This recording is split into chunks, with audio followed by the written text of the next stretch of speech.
Hi everybody, in this video I'll be showing you the procedure on how can you fix could not find the game you're looking for Among Us.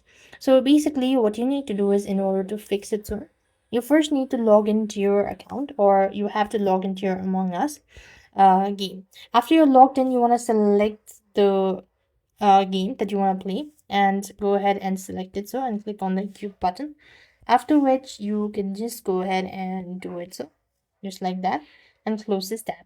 After which you want to click on the button and start playing the game. So basically why this sort of issue occurs that because when you go to the friends tab, make sure to select the country that your friend is in. For example, if the particular friend is in Europe, you have to make sure to select that you are in the Europe itself, so your location should be Europe, and then you could be able to find the game you're looking for Among Us.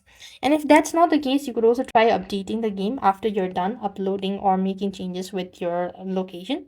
That could be able to solve your issue. However, if the issue still persists on, what next you could also do is uninstall it and reinstall the app and do the same thing as mentioned in the step number 1. And that's going to help you out to fix. So that's it. I hope the video was helpful. Make sure to like, share, and subscribe. Thank you for watching. See you in the next video.